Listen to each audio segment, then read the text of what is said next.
Cruzando as Conversas. Oferecimento Galeazzi Sul. Há 40 anos, a evolução dos metais. Boa noite. Estamos aqui hoje para tratar da Lava Toga e de todos os temas importantes que aconteceram durante o dia de hoje, inclusive a indicação do Aras para a PGR no lugar da Raquel Dodge, Procuradora-Geral da República. A pergunta que a gente faz e que todos vocês devem estar se fazendo em casa nas últimas semanas é: o Brasil precisa de uma lava-toga? Existem fundamentos para abrir uma CPI? E o pedido de impeachment contra o presidente do Supremo Tribunal Federal, Dias Toffoli, tem fato determinado? O Senado conseguirá passar a limpo o Supremo? Estaremos debatendo esse tema hoje com o senador Lazier Martins, um dos proponentes do pedido de impeachment contra o ministro Dias Toffoli, e o desembargador de Justiça, Dr. Diógenes Vicente Hassan Ribeiro, presidente da Terceira Câmara Criminal. É muito importante que você mande a sua pergunta e a sua participação pelo WhatsApp e pelo Facebook para que a gente possa interagir. A qualquer momento eu posso ler a sua manifestação no ar. Então, primeiro podem dar boa noite aos nossos telespectadores, começando pelo senador Lazier, e eu gostaria de encaminhar a primeira pergunta provocação, e a gente não precisa aqui ter hora para falar. Começa com um, começa com outro, mas a qualquer momento vocês podem intervir, participar. A ideia não é ter um programa estático. A pergunta inicial que eu faço, senador, é: o equilíbrio entre os três poderes tem prevalecido ou o Supremo Tribunal Federal tem usurpado poderes do Legislativo e do Executivo? Já é assim que começa? Boa noite. Boa noite, Fernanda. Boa noite. Boa noite, doutor desembargador Diógenes. Boa noite, telespectadores. Cumprimentos à RDC por esse programa, um dos raros programas pendentes ainda na televisão do Rio Grande do Sul, que consiste de debates, né? Eu sempre fui muito adepto, tanto como telespectador como partícipe, porque é onde melhor se forma a opinião das pessoas. O que forma a opinião das pessoas é o contraditório. A pessoa pode ter o seu ponto de vista sobre determinado assunto, mas na medida em que ela escuta opiniões divergentes, ela vai sopesando e ali ela faz o seu juízo. Então, essa é uma grande utilidade de um programa como este. Eu não sei se já me manifesto ou vamos primeiro ouvir o nosso as duas apresentações e depois a gente traz esse tema tão pujante. Para mim é uma satisfação estar aqui, Fernanda, neste programa, né? E eu também valorizo muito esses debates, principalmente os debates políticos, né? Que são muito importantes para o Rio Grande do Sul inteiro, né? Porque tratam de temas atuais, polêmicos, palpitantes, e sempre que é possível esclarecer alguma coisa, a gente esclarece. Também é uma grande honra, né, estar aqui com o senador Lazier Martins, né, um dos políticos, jornalistas, que tem uma tradição, uma cultura e que é de todos os gaúchos respeitado há muito tempo, né, desde quando exerci as funções de jornalista, também no meio jurídico. Então, tenho o meu respeito, a minha admiração. Obrigado. De há muito tempo. Que bom. Então, eu coloco de novo a pergunta. Olha, vocês estão aqui de cumprimentos mútuos, isso é muito civilizado, isso é muito bom, mas eu confesso que eu gostaria de ver essa mesa pegar fogo hoje com esse debate. Bom, não sei se nós teremos divergências de ponto de vista. Né? A pergunta é: existe equilíbrio hoje no Brasil entre os três poderes ou a gente está enfrentando alguma espécie de crise institucional? Eu diria, Fernanda e desembargador Diógenes, que nós estamos tendo um certo estremecimento nestas relações dos poderes atualmente. E por isso mesmo é que o Senado tem um papel preponderante como uma instituição que deve zelar pela estabilidade institucional dos poderes. E é por isso que nós estamos nos preocupando com essa questão de CPI presentemente. Nós estamos vivendo uma época em que há críticas ao Poder Executivo, há uma certa decepção com relação ao presidente eleito, que teve uma votação espetacular, 58 milhões de votos, era uma esperança de equilíbrio, de atuação imediata nas reformas, nas mudanças de que o país tanto precisava, mas ele tem mais se salientado pelos disparates, pelas manifestações completamente fora de hora, pelas críticas, pelas polêmicas, por conflitos, inclusive, com países como Noruega, Alemanha, França, agora com o Chile e assim por diante. Então, o Executivo vem pautando essa conduta, para surpresa de todos, de uma maneira, no mínimo, inconveniente. O Poder Legislativo vive uma época de grandes contradições internas. Houve uma renovação profunda do Congresso, particularmente no Senado Federal, porque das 54 cadeiras postas em disputa, 48 foram renovadas. E o Supremo Tribunal Federal, na sua história, doutor Diógenes, e eu tenho muito respeito pelo Poder Judiciário, eu atuei um certo tempo na advocacia, eu tenho muito respeito por incontáveis magistrados, mas nós temos ministros na Suprema Corte que têm causado grandes decepções. E é por isso que nós nos encontramos nesta contingência agora de estar provocando a criação da CPI da toga. Pois é. Eu, com relação a essa questão se existe uma prevalência de um poder sobre o outro, que foi objeto da pergunta, eu teria a dizer assim, voltando a umas questões já bem condensadas, digamos assim, que o poder não suporta o vácuo. Né? Isso é uma construção bem antiga. Então, pelo que eu vejo historicamente, muitas vezes, quando o poder executivo está fraco, há a prevalência de um poder sobre o outro. Normalmente é o poder executivo que é o mais forte. Num regime presidencialista imperialista, como é o nosso, né? Regime presidencialista imperialista. Mas quando o executivo está fraco, como a gente já aconteceu em diversos episódios históricos, por exemplo, no governo Temer, foi não ele, talvez, mas o regime instalado foi um regime fraco, houve a prevalência do Legislativo e também do Supremo Tribunal Federal, vamos reconhecer, sem dúvida nenhuma. Então, sempre que um poder fica mais fraco que o outro, há a prevalência de um outro. Com relação ao Supremo Tribunal Federal, o que sempre se diz é que o judiciário ele é um poder inerte, um poder que não é procurado, que não procura as ações. E às vezes os próprios políticos procuram, ajuizam ações para que o judiciário possa adotar medidas, decidir, deliberar.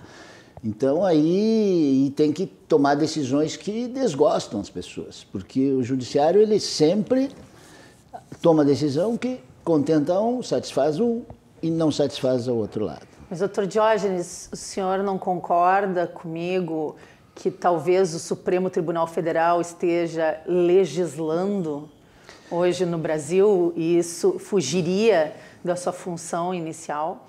Não, eu não vou concordar, Fernanda. Eu estudo muito esse tema, né? Porque uma das minhas pesquisas que eu faço é sobre o problema do acesso à justiça, direito constitucional, essas questões todas.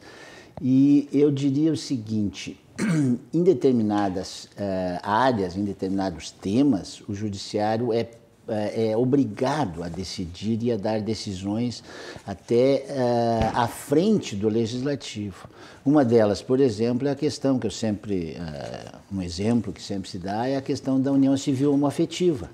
Né? Havia muitas demandas no Brasil envolvendo o judiciário, buscando a tutela jurisdicional, e o judiciário teve que dar uma decisão dessa natureza, porque lá no Congresso Nacional faz 20 e poucos anos que tem projetos tratando desse tema e não são deliberados por confrontos de posições legítimas dos parlamentares, não se nega isso. E aí, mas o judiciário tem que decidir determinados temas difíceis. Então, eu não vejo assim que o judiciário esteja invadindo outras esferas, né? salvo quando é procurado para adotar determinadas decisões, mas eu não vejo essa... como se diz, né? A inércia de um poder, por exemplo, o legislativo não legisla, obriga o judiciário a decidir questões jurisdicionais quando é obrigado a decidir. E da mesma forma o executivo. Então, essa ideia até fiz umas anotações aqui, dos controles que existem, que é a chamada teoria dos checks and balances, ou freios e contrapesos, né, que existem entre os três poderes, é muito interessante, né, que um poder tem margem de controle e de interferência no outro poder. E a CPI, que é um dos temas que está sendo tratado aqui, é uma possibilidade de interferência, de controle e de fiscalização dos outros poderes pelo Poder Legislativo. Então, é uma medida constitucional, legítima. Eu concordo no desembargador Diógenes e seguidamente, o Supremo tem feito às vezes do Legislativo legislando. Agora, o principal, Fernanda, é que você fez uma pergunta se cabia CPI.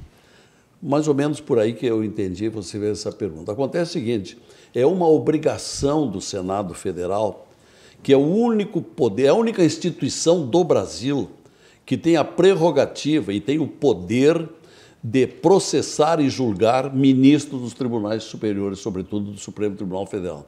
Então, quando há uma sucessão de demandas, de denúncias trazida pelo cidadão brasileiro, que é uma hipótese prevista na própria Constituição brasileira, artigos 52, parágrafo 2º, depois artigo 58, o 52 é inciso 2º, o 58 é o parágrafo 3º. As hipóteses do cidadão ou vários cidadãos apresentarem denúncias por crimes de responsabilidade. Então, veja, o Senado sofreu, ou viveu, já esse ano, a partir de fevereiro, um encaminhamento de um pedido de instauração de uma CPI em fevereiro, já no primeiro mês do ano legislativo, um senador novo, por sinal um gaúcho de Passo Fundo, chamado Alessandro Vieira, delegado de polícia, um sujeito muito bem articulado. Ele é senador por qual estado? Pelo Sergipe. Ele, há 20 anos, a família dele abandonou o Rio Grande do Sul e foi para o Sergipe, porque tinha mais perspectiva de negócio. Atuava no ramo de churrascaria, essas coisas. E o Alessandro chegou lá muito determinado, com aquele mesmo sentimento que muitos de nós, e eu inclusive, quando abandonei e deixei a imprensa, onde eu atuei décadas e décadas, fui para a política com aquele ideal de tentar mudar a situação, não é? Depurar a política tão enxovalhada, tão desmoralizada, e continua ainda com esse propósito, mas enfrentando as dificuldades até mais do que pensava. Bom, entrou com o primeiro pedido, preencheu os requisitos formais, quais sejam 1/3 dos senadores, é o mínimo para requerer, fato determinado, prazo certo, e preencheu esse requisito. Foi para o presidente do Senado, o presidente do Senado indeferiu, alegando que não havia clareza no fato determinado. O próprio proponente, Alessandro, pediu um recurso para o plenário. O presidente ficou de atender esse recurso, acabou nunca atendendo. Depois veio um outro pedido, que é esse de agora, que tem mais ou menos um mês e pouco, com 27 assinaturas, portanto, os requisitos preenchidos, e apresentando o fato determinado. Eu até trouxe, mas nem que você ia fazer a pergunta, eu trouxe o fato determinado. Desculpe, eu achei que essa era a terceira tentativa de entrar com pedido de abertura. O primeiro foi o de fevereiro. O senhor lembra qual era o fato determinado em fevereiro? Era uma série, série com base nos pedidos de impeachment. Eu até trouxe os vários fundamentos, sim. Mas esse de agora só tem um fundamento, só tem um fato determinado.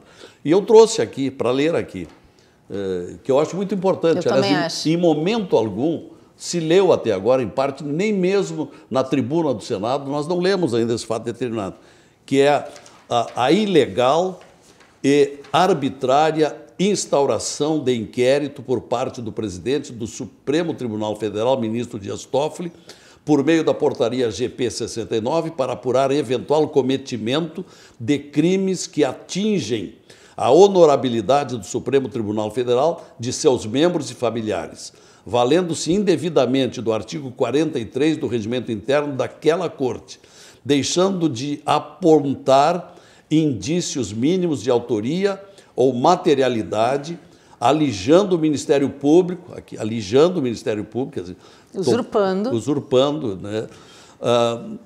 Alijando o Ministério Público do seu munus constitucional, violando o sistema acusatório e o princípio da segurança jurídica, designando sem sorteio um colega da Corte para a condução do inquérito, no seio do qual se produziram diversas ilegalidades, tais como a expedição de mandados de busca e apreensão, como meios de intimidação, determinação da retirada de matérias jornalísticas dos ambientes virtuais, afastamento de auditores da Receita Federal em legítimo exercício da profissão, determinação da remessa de inquérito policial com materiais de hackers que invadiram celulares de autoridades sem amparo legal e desrespeito à determinação da Procuradoria-Geral da República de promover o arquivamento do feito.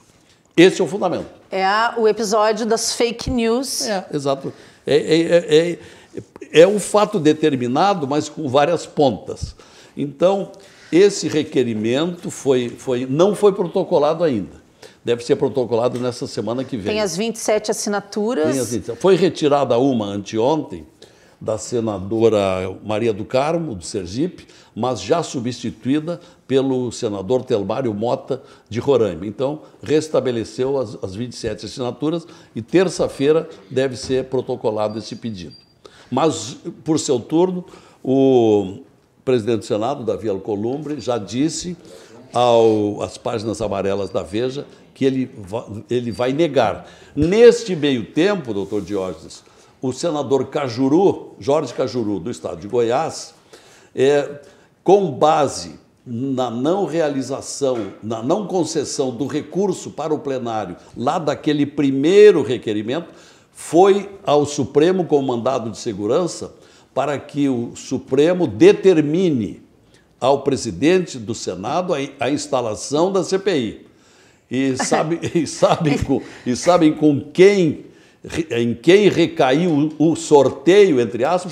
Gilmar Mendes. Que incrível, né? Sempre cai para ele. Incrível. O maior desafeto do Jorge Cajuru caiu para ele. Aí o que ele fez? Isso foi na quinta-feira da semana passada. Aguardava-se que ele concederia ou rejeitaria a liminar na sexta, não deu no domingo, nem na segunda. Na segunda, ele determinou um ofício ao presidente do Senado com 10 dias para prestar informações por que não instalou a CPI. Esse prazo dos 10 dias termina no meio da semana que vem.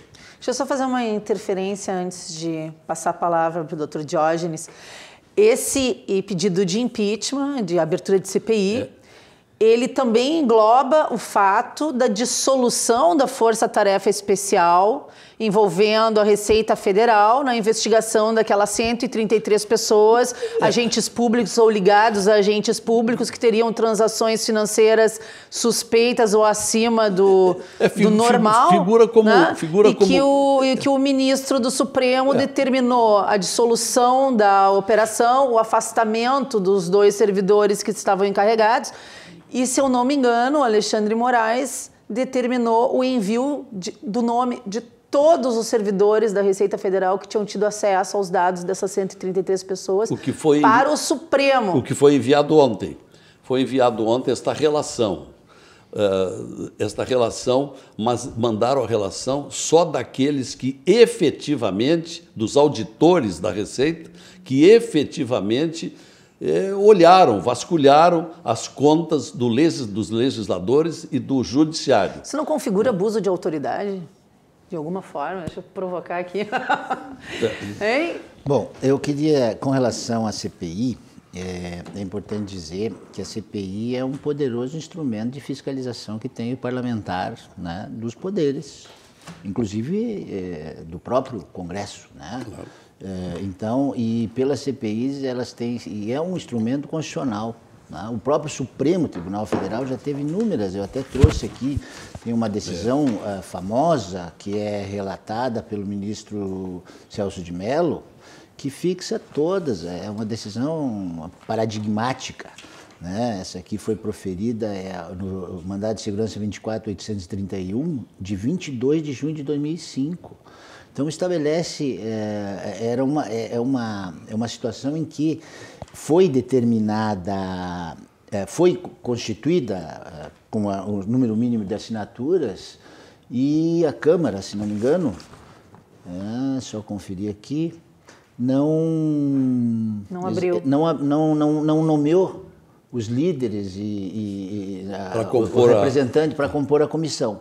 E aí ingressaram no Supremo e o Supremo determinou que quando os partidos não indicam, exatamente, o presidente da casa tem a obrigação dele preencher as vagas. Exatamente. O prazo, se não me engano, é 30 eu creio dias. Que é por causa dessa decisão aqui, senador, que é procedido dessa forma. Então, não há dúvida nenhuma de que as CPIs são um instrumento extremamente importante no Estado democrático de direito de fiscalização. Né? E dessa ideia de separação dos poderes com recíproca influência dos freios e contrapesos, né? Que é uma doutrina que nasceu lá na Inglaterra, nos Estados Unidos e foi adotada em todas as constituições modernas. Bom, tem de se observar, evidentemente, o que diz o artigo 58, né? Tem que ter 27 senadores, no caso é 1/3 do Senado, 1/3 da Câmara, né? E também tem de observar um fato determinado, especificamente determinado. Mas essa não é uma CPI mista, esta é só do Senado.Sim, nesse caso é só do Senado. Nesse caso é só do Senado. Obedece perfeitamente à Constituição. Então, o único problema é que tem que analisar se esse seria efetivamente um fato determinado, né? Aí tem vários fatos, eu constato que efetivamente são fatos graves, né? Talvez esse fato de instaurar um inquérito seja alguma coisa que não seja assim, talvez muito relevante, mas aquilo que decorreu do inquérito acabe sendo importante, né, porque houve muitas medidas que foram consequência desse inquérito, né, mas efetivamente, então, eu entendo que a CPI é um instrumento de controle, é um instrumento legítimo dos parlamentares e mais, nas decisões do Supremo Tribunal Federal e na doutrina toda, né, é um instrumento que afirma a importância da oposição, ou seja, da minoria parlamentar, porque são 27, no caso 1/3 do Senado ou 1/3 da Câmara, que podem fazer com que seja instalada uma CPI. Então, é importante a minoria, é importante a oposição, é importante o trabalho da oposição no Congresso Nacional para fazer isso. Mas e no caso do presidente do Senado, Davi Alcolumbre, resolver não abrir o inquérito, sentar em cima, como se costuma dizer no popular, né? Existe alguma medida que se possa tomar em relação a isso, que obrigue a abertura da CPI? Foi a causa, Fernanda, do mandado de segurança do Jorge Cajuru. O presidente do Senado, no primeiro pedido, no primeiro requerimento de CPI, ele o que fez? Ele mandou consultar, ele remeteu para a consultoria do Senado, que é composta de consultores nomeados por ele, os que ele consulta. Evidentemente, os consultores deram um parecer de que não estava caracterizado o fato determinado. E aí, com base nisso, ele mandou para o arquivo. E houve o recurso do Alessandro Moraes para o plenário, ele disse que ia atender, mas até hoje não atendeu. E por isso o Jorge Cajuru entrou lá com esse mandado de segurança. Como o ministro Gilmar Mendes sempre se disse garantista. Ele sempre teve muito... sempre encheu a boca para dizer, sempre se vangloriou muito. Eu sou garantista, ele observa o texto da lei. Nós acreditamos, e com base na jurisprudência que o desembargador Diógenes acabou de recapitular, é farta a jurisprudência. Sim. Nós acreditamos que ele vai se criar uma situação curiosíssima, quase inacreditável, porque ele será um dos maiores, se não o maior investigado. Pois é, fica numa situação dele ter que aprovar a abertura da CPI que vai acabar respingando nele. Mas é uma CPI que vai ser uma chuva, não vai ser respingo. Já tem amplo apoio da opinião pública. Isso a gente tem visto, que as pessoas estão clamando por transparência nas atitudes do Supremo e que muitas críticas eles têm recebido por abuso de poder, simplesmente chegar e cancelar investigações inteiras e mandar afastar pessoas que estão envolvidas nas investigações. Fica parecendo, e é um recado torto que eles estão dando para a sociedade, de que eles estão tentando se blindar e se proteger, e isso pega muito mal. Né? O Supremo deveria ser o maior interessado em trazer luz para essa situação, esclarecer esses fatos. Né? Eu vou fornecer a você um furo de reportagem. Por favor. Algo que ninguém divulgou até agora. Compartilhem no Facebook, por favor, compartilhem. Com base na pergunta que você fez aqui. E aí, o que vão fazer? O que vão fazer? Pois eu vou lhe dar a resposta do que vão fazer. Se for negativa a manifestação do Gilmar Mendes, não conceder a instalação e, consequentemente, vai se insistir junto ao presidente do Senado, vai se voltar mais uma vez que ele cumpra a Constituição. Se ele não cumprir, um grande número de senadores vai fazer obstrução daqui para diante. Matérias importantes, principalmente algumas de interesse do presidente do Senado, não serão votadas por obstrução.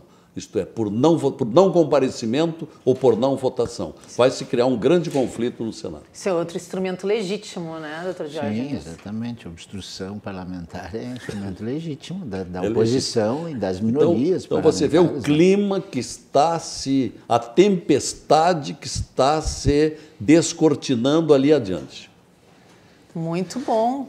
Com relação a essa questão do inquérito, né, eu tenho umas dúvidas com relação a isso, umas dúvidas muito sérias também com base na jurisprudência do Supremo Tribunal Federal. Porque o Supremo Tribunal Federal já determinou, por exemplo, numa ação de repercussão geral, tem teses e tal, que o Ministério Público também pode promover inquérito, que daí não é policial, né, mas promover investigação. Né? Então hoje está tranquilo, não existe mais aquela polêmica que havia antes, que era só a autoridade policial que poderia fazer inquérito. Mas isso também por exceção, porque não mudou, né? Quem tem titularidade constitucional e legal para fazer os inquéritos policiais são as autoridades policiais, os delegados de polícia, estadual, federal. Né? Ou promoção do Ministério Público. E aí é que houve a extrapolação de poder do Supremo de determinando um inquérito que não lhe competia fazer. Mas aí, senador, eu tenho uma dúvida muito importante, porque aquelas situações excepcionais que são autorizadas ao Ministério Público fazer as investigações é quando existe alguma, ou por exemplo, quando a própria polícia é investigada, eventualmente, ou quando autoridades muito importantes são investigadas, eventualmente. Né? Agora, nessa questão do Supremo, porque é o problema das fake news, né? Que o Supremo começou a fazer essa investigação por causa dessas fake news contra os ministros e contra o Supremo. Né? Então, aí, a minha questão que eu coloco é assim, quem poderia investigar isso se eventualmente aqueles que seriam os investigadores poderiam ser os autores das fake news ou os divulgadores das fake news, eventualmente. Porque nasceram muitas informações da própria Lava Jato, né? Que escândalo aí da do Intercept. Do Intercept, resultou que havia muitas ações, né, que não eram mencionadas à luz do dia, digamos assim, para mobilizar tanto a mídia como outras instituições, né, e a cidadania, as redes sociais, contra e para fazer pressões para que a Lava Jato não cessasse as suas atividades. Mas, doutor, né? Diógenes, deixa eu só me... Eu ia provocar, o senhor está partindo do pressuposto que as conversas são verdadeiras. Mas, doutor, eu trato como supostas conversas. Mas o questionamento que nós estamos aqui enfrentando é com relação a esse poder a que se arrogou o Supremo e que não poderia. O que ele deveria ter feito seria a lógica, o processo legal, encaminhar um pedido para a Procuradora-Geral da República pedindo que mandasse investigar aqueles fatos. Exatamente. E se, por acaso, a Procuradora-Geral designasse para investigar aqueles procuradores que estão aí citados no Intercept, o Supremo poderia protestar. Eu quero a investigação, mas não com esses aí. Aí seria uma negociação perfeitamente legítima. Mas não houve nada disso. O presidente já partiu direto. Nós vamos investigar o que está acontecendo. E isso é ilegal. Investiga, acusa e sentencia. É isso aí. Não, temos que colocar as coisas bem claramente, ou tentar que elas sejam claras, né? Eu defendo a institucionalidade, né? Inclusive, naquela ocasião que nós tivemos ali na URGS, eu dizia isso. No Estado Democrático de Direito, cada instituição tem um papel determinado pelo próprio Estado Democrático de Direito, pela legislação e pela Constituição. Então, o juiz julga, o Ministério Público acusa, a polícia investiga, essas coisas assim.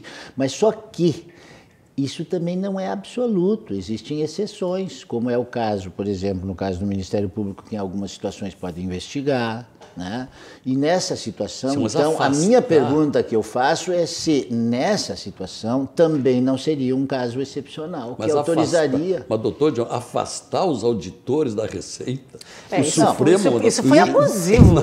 Isso aí, essas consequências, por isso que eu falei, essas consequências que resultaram do inquérito instaurado é que poderiam, eventualmente, ser considerada um exagero, um abuso de autoridade. Eu queria trazer mais um fato aqui. Na semana subsequente a esse fato da dissolução da Força-Tarefa da Receita Federal, que vinha fazendo essa investigação, houve uma determinação de que se suprimisse, se arquivasse todas as investigações que estivessem relacionadas aos ministros do Supremo. Lembra disso, né? Sim.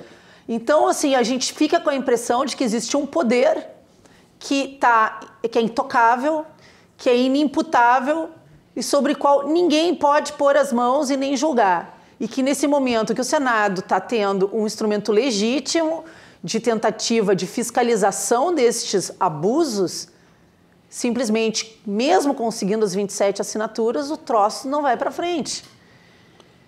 E aí a gente fica numa sinuca. Quem julga o Supremo se o Senado não pode estar com as mãos amarradas? Mas nós temos que fazer uma observação, Fernanda. Por que não vai para frente? Não é por causa do Supremo, é por causa do próprio Senado, que não está dando andamento. Né? Está tentando, né? Está tentando.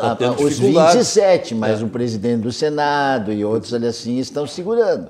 Então não é por causa do Supremo também que não está andando. Mas é por isso que se criou, dentro do Senado, o grupo Muda Senado, Muda Brasil. É um grupo que está começando a ser notado. Eu já ouvi falar várias vezes. É um grupo que nós criamos, começamos com apenas 8, hoje já somos 21, e é um grupo onde há muito rigor na participação. Tem que ser senadores que comunguem os mesmos pontos de vista, têm os mesmos pensamentos, sentimentos, posições. E nós somos 21.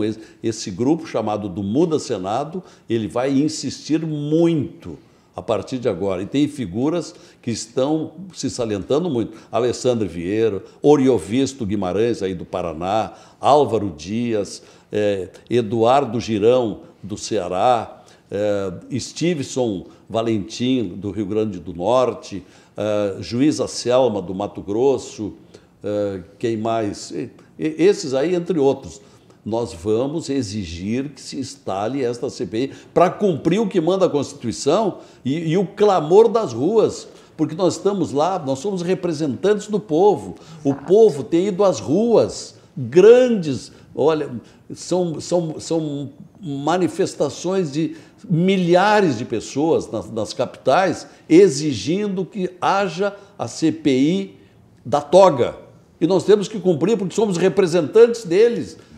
Se nos omitirmos, nós estaremos frustrando. Porque deixa eu chamar o comercial e a gente retoma com esse debate. A palavra é a do Dr. Diógenes assim que a gente voltar.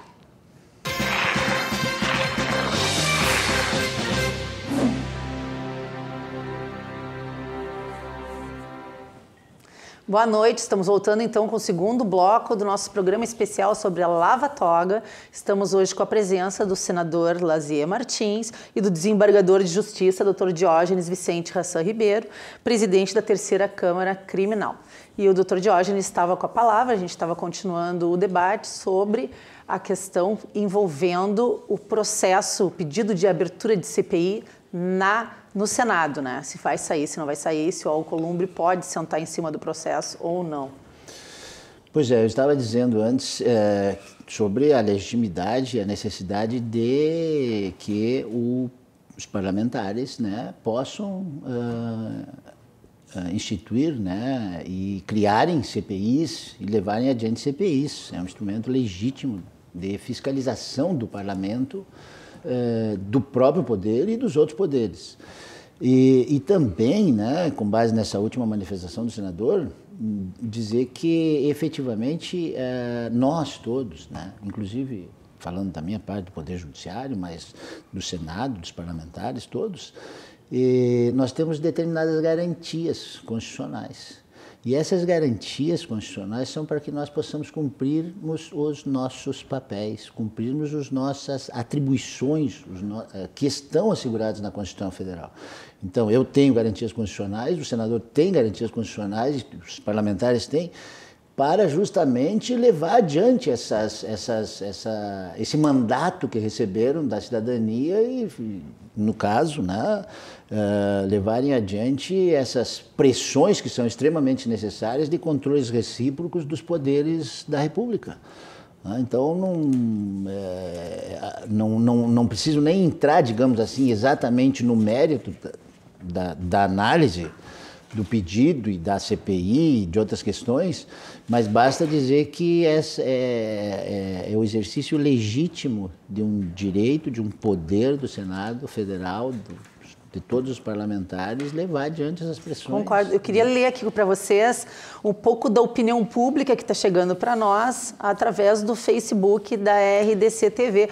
Não esquecendo que estamos aqui num oferecimento de Galeazzi Sul, há 40 anos a evolução dos metais. Então tem vários cumprimentos aqui para o senador, né? Algumas perguntas. Senador Lazier, meus parabéns, que tem feito valer meu voto. Daniela Gonçalves Macedo, Suzana Klein. Já é assim, senador, não botei meu voto fora.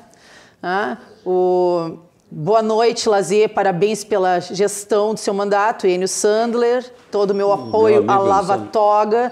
Daniela Gonzalez. Aí outro aqui dizendo que a origem desse imbróglio, isso é um tema que a gente pode até debater aqui um pouco, está no foro privilegiado. Termine-se o foro privilegiado e não haverá mais esse tipo de conspiração antirrepublicana entre os poderes. O Senado aprovou unanimemente o fim do foro privilegiado. A Câmara é que sentou em cima.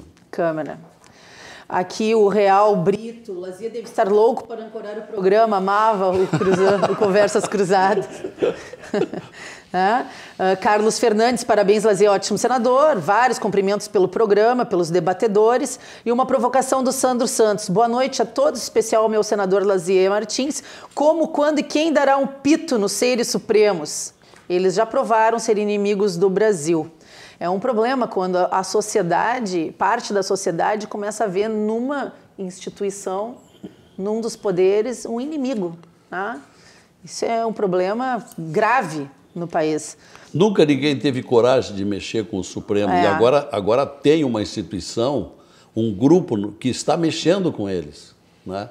Pelas incontáveis irregularidades, desvios, não é? E crimes. Porque, se quiserem, depois eu leio aqui alguns crimes que que estão nos pedidos de impeachment. Por exemplo, o pedido de impeachment do jurista Modesto Carvalhosa, que o doutor Diógenes conhece, é um homem de muita expressão nos meios jurídicos de São Paulo. Ele relacionou 33 fatos com demonstrações, documentos, 33 infrações penais cometidas pelo Gilmar Mendes para justificar o pedido de impeachment, pedido que está lá engavetado. Eu gostaria muito que isso fosse lido depois, e eu queria aqui trazer outro fato que vocês devem estar lembrando, que nessa lista das 133 pessoas que estavam sendo apuradas as transações financeiras, que havia informações do COAF, inclusive, sendo cedidas para a Receita Federal, havia nessa lista o nome da esposa do ministro Gilmar Mendes e o nome da esposa do ministro Dias Toffoli, o que torna mais grave ainda o fato dessa dissolução sumária da investigação, porque parece que eles estão sim buscando uma blindagem. E houve um fato ontem, que vocês devem estar todos muito a par, que eu achei gravíssimo, que foi a entrega dos cargos, né, por parte dos seis procuradores da Lava Jato na PGR. Porque eles queriam investigar. Represália a Raquel Dodge, que suprimiu uma parte da delação premiada do Léo Pinheiro. Do Léo Pinheiro, que apontava irregularidade de um irmão do Toffoli. Que tinha sido prefeito. Que tinha sido prefeito, exatamente. E do Rodrigo Maia. E do Rodrigo Maia. Exatamente. Né? Caixa 2 e... Tinha um segundo crime, até eu vou achar aqui, ó, olha aqui, ó. Eram 2 crimes que estavam sendo acusados. Isso é muito grave. Louvores, portanto, a esses procuradores da República que simplesmente pediram afastamento, inconformados, revoltados com a atitude da Procuradora-Geral da República. Que mandou suprimir, tirar aquelas investigações, isto é, protecionismo, porque era um irmão do Toffoli e mais o outro personagem que você referiu aí. O Rodrigo Maia. Que é o presidente do... Exatamente. É. E havia, inclusive, o procurador que era braço direito da Raquel Dodge na PGR, foi um dos que pediu afastamento. Sim, a Raquel Branquinho... Conheço gravíssimo ela. Isso, Conheço gravíssimo. Ela esteve no meu gabinete. Quando a Raquel Dodge foi visitar os senadores que compunham a CCJ, e eu integrava a CCJ, ela esteve no meu gabinete com a Raquel Branquinho, que era o braço direito dela, e que pediu afastamento ontem, inconformada com essa atitude da sua chefe. Exatamente. E que eles inclusive, eles entregaram uma nota, né, colocando que eles decidiram solicitar o desligamento, e no caso de Raquel Branquinho, o desligamento da secretaria, da função penal originária. Enviamos o pedido de desligamento na data de hoje. Foi um grande prazer e orgulho servir a instituição ao longo deste período. Desempenhando as atividades que desempenhamos. Obrigado pela parceria de todos vocês. Nosso compromisso será sempre com o Ministério Público e com a sociedade. E aí cabe desculpe, tá? Deixa eu só perguntar, tu acha que se eles não tivessem feito isso, a gente teria ficado sabendo que essa parte da delação foi suprimida? Não, isso aí é gravíssimo o que está acontecendo, é gravíssimo.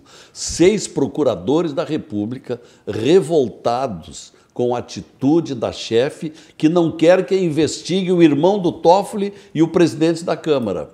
E agora, e eu acho que cabe um parênteses na discussão que estamos fazendo, como procederá o novo procurador da República, que foi indicado hoje, Augusto Aras, que ninguém sabe bem quem é. A única coisa que está se sabendo até agora é que ele é evangélico, é muito religioso, ele é da mesma religião do Bolsonaro, mas ele não estava na lista tríplice. Hoje, quando eu comecei a ouvir falar dele, ele estava sendo pintado como um comunista, defensor do MST, do Che Guevara, que fazia jantares para a cúpula do PT, e no final da tarde ele já era um conservador. Mas eu vou esperar para ver o que vem por aí. Fake news.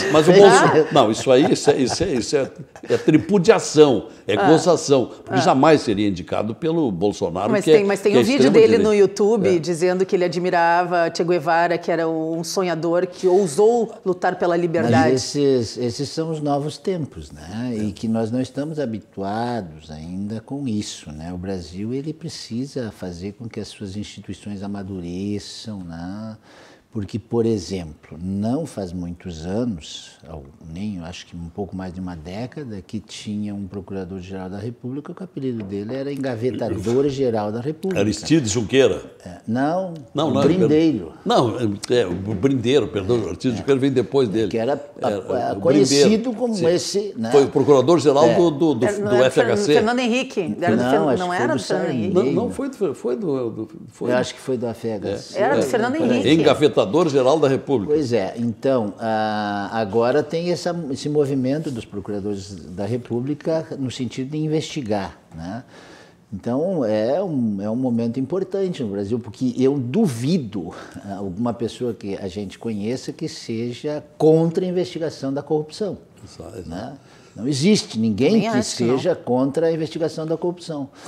Agora, a nota, doutor Diógenes, a nota expedida pela Associação dos Procuradores da República, agora o fim da tarde... Preocupante, né? É preocupante, está criando uma cisão séria, porque a nota diz, na opinião deles, por não ter o presidente da República indicado da lista tríplice, que Augusto Aras não tem competência para ser procurador-geral da República. Eles dizem isso.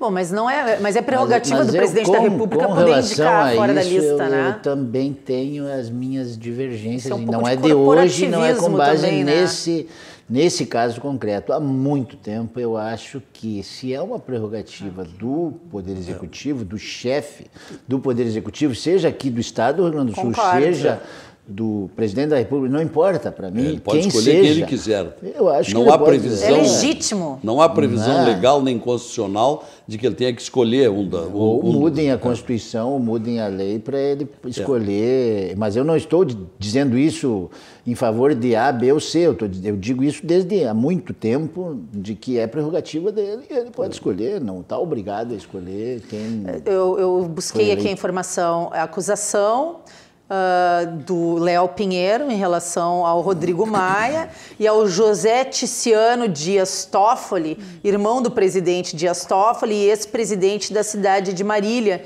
em São Paulo. E as acusações são de Caixa 2, com certeza, e havia o outro, e propina, recebimento de propina por parte dos dois. Isso é muito grave. Tem que fazer andar, senadora, eu sou a favor também, né? Porque eu estudo esses temas.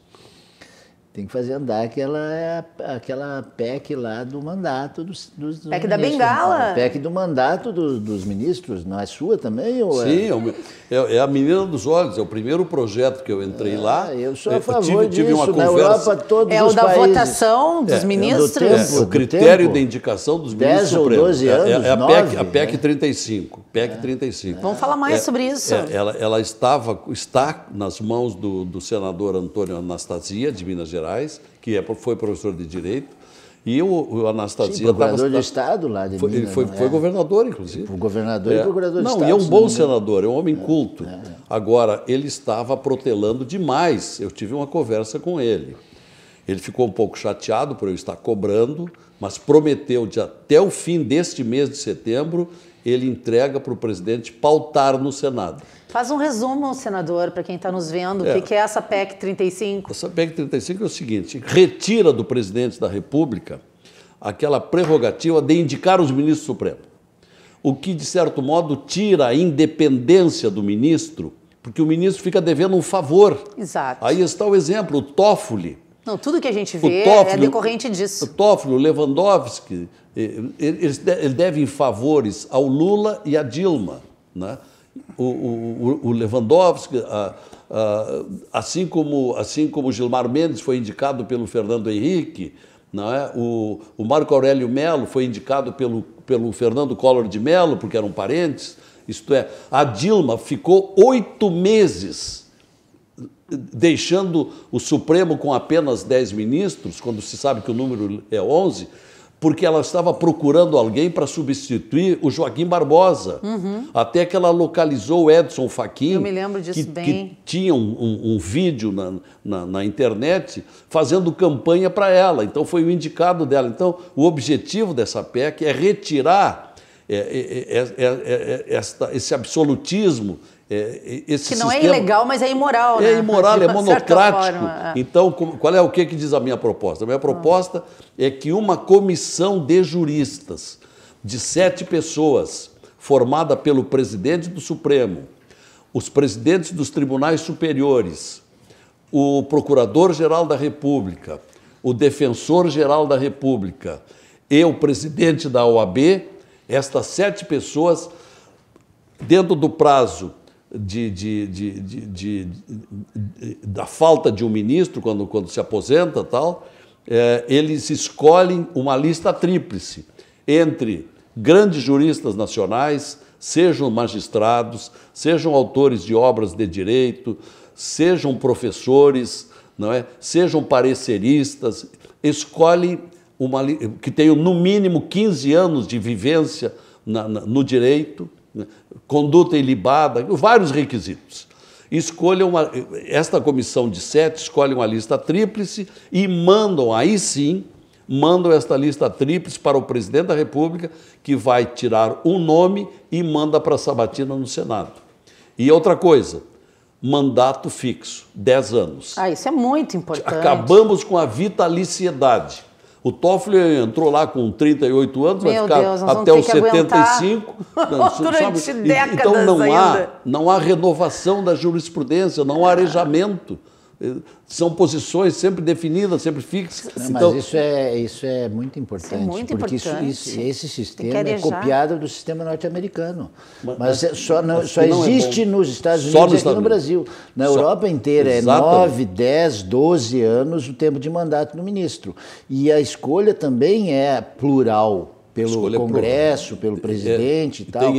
Na Espanha, por exemplo, são de várias instituições, formam 21 personagens que vão escolher o ministro da Suprema Corte. Mas é muito importante, senador, assim, quando a pessoa está, digamos assim, no topo da pirâmide, é importante saber, ou pelo menos assim, é quase imortal, saber que um dia vai ser mortal novamente. Exato, tem que haver uma limitação do poder. Então, quer dizer, tu está lá, mas o poder é efêmero. A gente tem que saber disso, o poder é efêmero.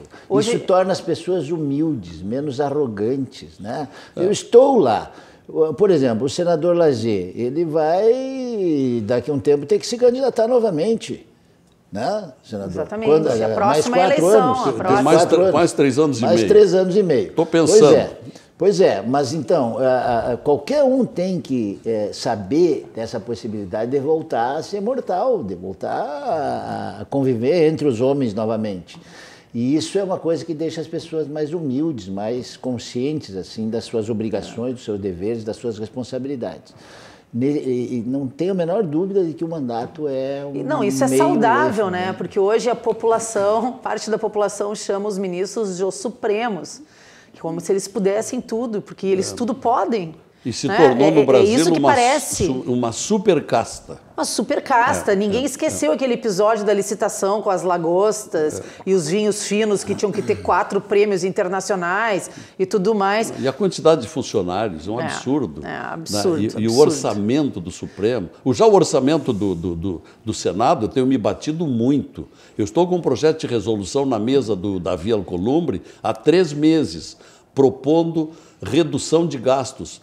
O orçamento do Senado para este ano, desembargador Diógenes, o orçamento para este ano é de 4 bilhões. 4 bilhões para o Senado. 503 milhões de reais. 4 bilhões, 503 milhões de reais para 81 senadores. O senhor sabe quantos funcionários tem o Senado? 8.500 funcionários. Se gasta demais, é um absurdo. não é? O plano de saúde, agora o plano de saúde para os ex-senadores é plano de saúde vitalício, sem o ex-senador precisar contribuir com um tostão sequer. Não, mas a gente está pagando o plano de saúde deles, né? Tudo por conta do trabalhador comum. Olha, dá para fazer um rol de absurdos. Esses 4,5 bilhões é mais do que metade dos municípios do Rio Grande do Sul tem de orçamento. Então, com a minha equipe de gabinete, nós fizemos um estudo durante um mês dos bastidores do Senado, até conversando com a secretária-geral do Senado, e constatamos que dá perfeitamente para retirar 500 milhões desse orçamento e não vai fazer falta nenhuma. Tudo é perdulário, é exagero, é abusivo. Né? Não dá para tirar 500 milhões do orçamento. Isso que o Senado é a quarta instituição da República que tem gastos proporcionalmente ao seu número de executivos ou de agentes. É o quarto. O primeiro, o mais gastador proporcionalmente ao número, é o Tribunal de Contas da União. Esse é um absurdo. Que engraçado, né? Porque justamente quem deveria julgar os gastos da União é quem mais gasta. E o Executivo e depois... quem julga eles? Me digam, quem julga o Tribunal de Contas quem fiscaliza na o União? fiscal. Quem fiscaliza o fiscal, exatamente. Deixa eu provocar, por que não se fala mais na PEC da Bengala? Porque eu estou olhando aqui agora já como cidadã brasileira, vai que não dá certo a lava-toga, vai que não sai a CPI que a gente gostaria de ver, vai que não tem o impeachment do Toffoli. Existe alguma chance de emplacar a PEC da Bengala e mandar alguns deles para casa, aposentados já? Mas essa PEC da Bengala foi, digamos assim, uma proposta na época que o presidente da Câmara era o Eduardo Cunha, né? E que foi, na verdade, um tiro no pé. Porque eles aumentaram de 70 para 75 anos, justamente para não possibilitar que a presidente Dilma nomeasse mais. E o que aconteceu? Houve o impeachment e o Temer, por uma fatalidade, pôde nomear um ministro do STF. Porque senão ela não teria nomeado nenhum.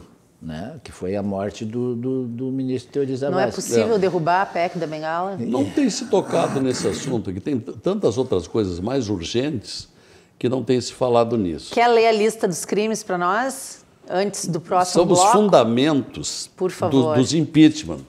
Eu vou ler pequenos trechos, porque não dá para ler tudo, que é muito longo. As pessoas cobram muito, por que só o impeachment do Toffoli, sendo que o Gilmar desagrada tanto quanto? Mas é o campeão. Sabe que quando terminou o mandato do Eunício de Oliveira, que foi o anterior presidente do Senado, 2 dias antes dele entregar o mandato, no dia 28 de janeiro deste ano, ele mandou para o arquivo 33 pedidos de impeachment, onde a maioria era contra o Gilmar Mendes, outros eram contra o Lewandowski, outros contra o Toffoli e também um pouquinho para cada um dos outros. Isto até o ano passado, os últimos 4 anos. Pedidos de impeachment que nunca foram liberados nem pelo Renan, nem pelo Eunício. Já neste ano de 2019, estamos lá, eu sei porque eu sou vice-presidente, então eu tenho acesso aos pedidos. Estão lá 12 pedidos de impeachment, sendo que 8 deles, adivinhe contra quem? Gilmar Mendes. Gilmar Mendes. Então Gilmar por que ele não está puxando? 8 contra o Gilmar Mendes, 3 contra o Toffoli e 1 contra o Alexandre de Moraes. São os pedidos de impeachment deste ano. Mas aí nós tivemos várias reuniões, nós, o grupo que estamos propondo a CPI da toga, que não convinha simultaneamente fazer 2 processos, um de impeachment e outro de toga. Então ficamos só com a CPI da toga, e na CPI da toga dá para assambarcar todos. Né? Então é o que nós estamos tentando agora. Mas, por exemplo, recebimento por parte de ministros do Tribunal Superior do Trabalho, e aí dá os nomes deles, não é? De verbas do Bradesco que tinha processos em andamento no Tribunal do Trabalho. Então, perdão de juros, por exemplo, é um item para investigar. Exercício de atividades típicas de administração por parte de ministros com sociedade comercial com violação do que preceitua o artigo 36 da Lei Orgânica da Magistratura, caso do Gilmar Mendes, sócio do Instituto Brasileiro de Direito Público, né, que possui como sócio o Gilmar Mendes. Recebeu empréstimos que totalizam 36 milhões do Banco Bradesco. Nesse período, o banco aceitou prorrogar cobranças, reduzir taxas e renunciou a aproximadamente 2 milhões e 200 mil de juros. Esse é outro. Atuação como julgador do ministro Dias Toffoli em processos em que uma das partes era sua credora, sem que se tenha declarado suspeito. Mas isso eles nunca se declaram suspeitos, né? Deveriam ser suspeitos toda vez que tem que julgar alguma coisa relativa a quem os indicou para estar lá. Participação de ministros em julgamentos para os quais se encontrariam impedidos, como nos casos de decisões da Lavra do ministro Gilmar Mendes no Tribunal Superior Eleitoral, em causas em que advoga para uma das partes Guilherme Regueira Pita, membro do escritório de advocacia Sérgio Bermudes, do qual a sua esposa Guiomar Feitosa Mendes é integrante na condição de sócia.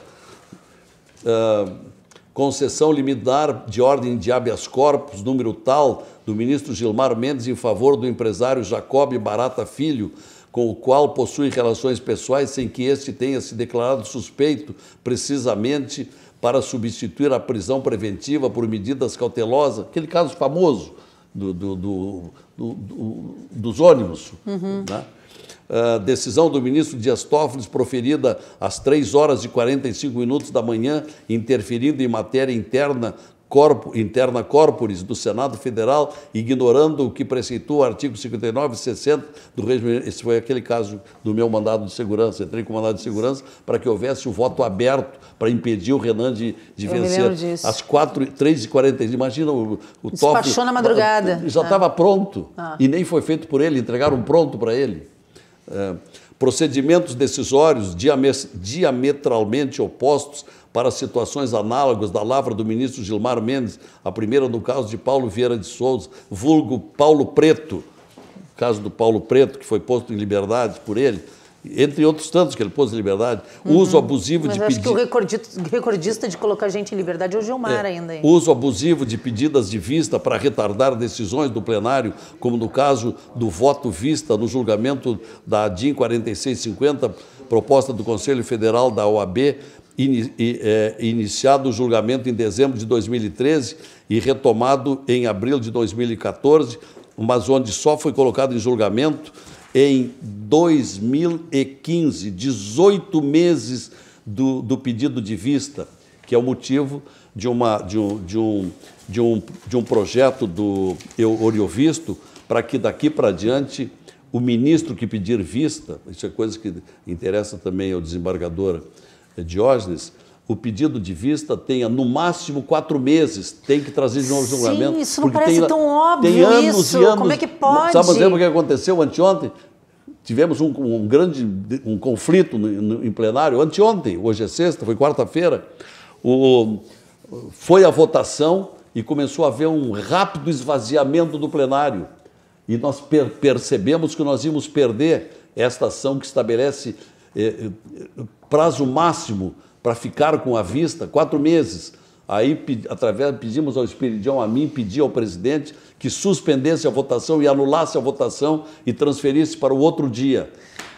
Deixa eu fazer uma provocação agora, só um pouquinho. Aí há uma interferência... o Davi negou a suspensão, fomos para a votação e perdemos. Há uma pressão invisível do Supremo sobre determinados senadores para que esse tipo de ação eles esvaziem e tirem quórum? Tu acredita que há? Não estou pedindo para fazer nenhuma acusação aqui, mas há. Isso há uma orquestração. Não, o quórum não sei. Mas hoje, quantos colegas teus no Senado têm processos no Supremo que não andam? Não, o famoso rabo preso. Né? Quantos tem o rabo preso? Tem perto de 20, em torno de 21. 1/3 da casa, quase? Quase 1/3, 21. E tem havido pedidos... terço é o suficiente para não dar quórum. E tem havido pedidos... Por exemplo, no primeiro requerimento de CPI da toga, 3 senadores retiraram as assinaturas. Cátia Abreu, Tasso Gereissati e Eduardo Gomes. Pô, me admira que a Cátia Abreu tenha assinado até. Bom, e agora, neste aqui, fizeram uma pressão violenta, por ordem do Toffoli, esse que está em andamento, para que a juíza Selma retirasse o nome. E aí ela veio até nós e disse assim, olha, eu recebi pressão, várias pessoas me pedindo, eu não vou retirar. E agora a Maria do Carmo retirou. Aí conseguimos o Telmar para colocá-lo. Nossa, vocês não imaginam o que acontece nos bastidores. E por isso é muito estressante. O senhor tem que escrever um livro sobre isso quando sair do Senado. Poxa. Vai ser um best-seller. Precisa bastante tempo para isso. Bom, mas eu estava lendo, eu li vários aqui, mas só da relação... e não estão aqui os itens da Janaína Pascoal. A Janaína Pascoal esteve lá no Senado há poucos dias, se reuniu com o nosso grupo do Muda Senado. Ela entrou também com um pedido de impeachment, agora do Toffoli. O Carvalhosa, pedido de impeachment de Gilmar Mendes. 33 fatos. Eu li os fatos dele. Agora, Janaína Pascoal, são 11 fatos contra Toffoli. Está lá parado na mesa do presidente. Que coisa impressionante isso. Deixa eu fazer uma pergunta. O Alcolumbre tem sido uma decepção como presidente do Senado? Eu tenho tristeza em dizer isso. Eu ainda tenho esperança. Porque o Alcolumbre ele não é má pessoa. Ele é até um sujeito assim, aquele tipo assim, camarada, né? Se relaciona bem, abraça todo mundo, sorri, sempre tem uma palavra, um gesto de cordialidade, uma brincadeira, mas ele não está mudando nada. Está igual ao Renan. Eu ouso dizer que a população festejou cedo demais a tal renovação do Senado e da Câmara dos Deputados. Logo que foi feito o resultado da eleição, houve uma euforia. Ai, renovou. Não, mas renovou. Tantos por cento. Sim, mas parte dessa renovação... Antes não dava, Fernanda. Antes não se conseguia nada, era zero, porque o Senado tinha 5 donos. Que sentavam na mesa. Sim, era o Jucá, era no centro aqui. Renan... Era no centro aqui o Eunício, do lado direito dele Romero Jucá, do lado esquerdo o Renan. Aqui na mesa do lado, na reunião dos líderes, todas as terças-feiras, 2h30 da tarde, tem reunião dos líderes. Aqui do lado, lá do Maranhão, o Lobão. O Edson Lobão. E mais do lado dele, o João Alberto, o presidente do Conselho de Ética. 5 donos do Senado.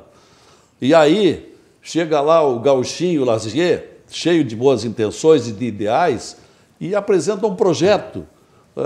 Vamos mudar o critério de... dá uma olhada nisso aí, passa para a consultoria. Tá? Nunca... E qualquer...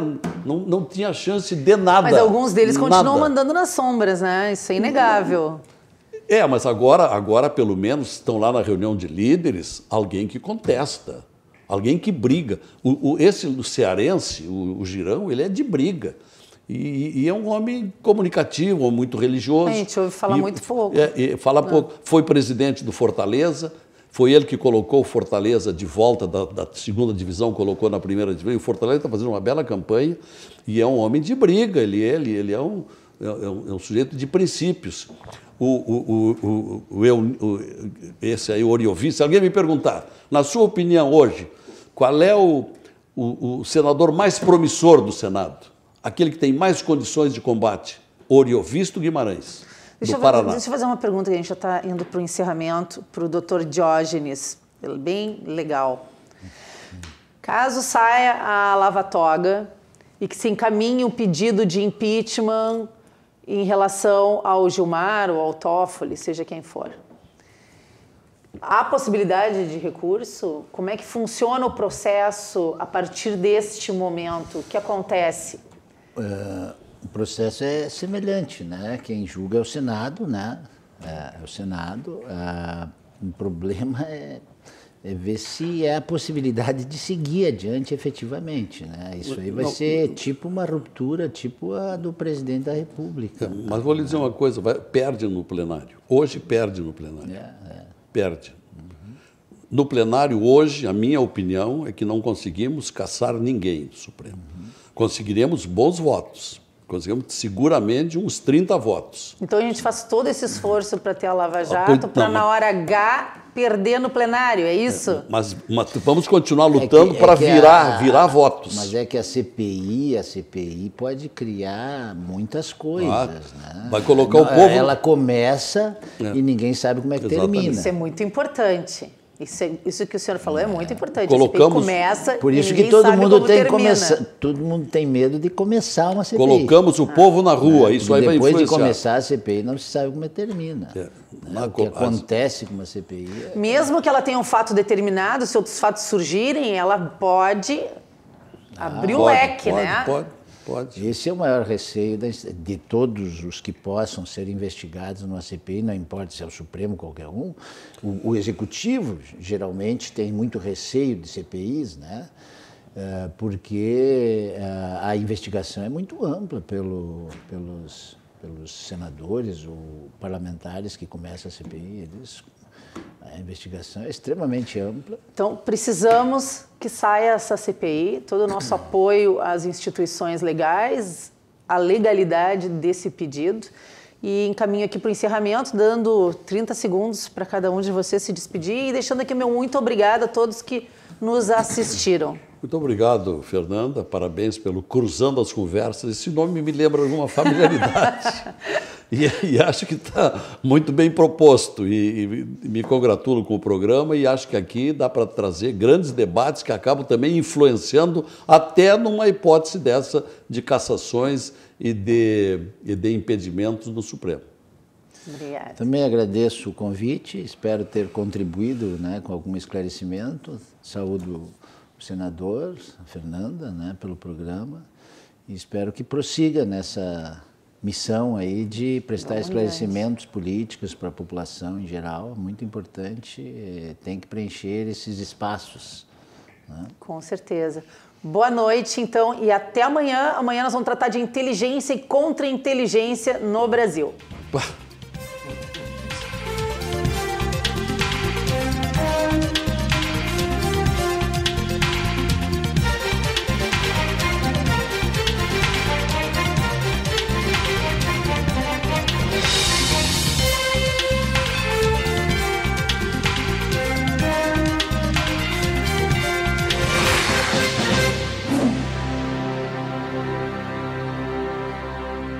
Cruzando as Conversas. Oferecimento Galeazzi Sul. Há 40 anos, a evolução dos metais.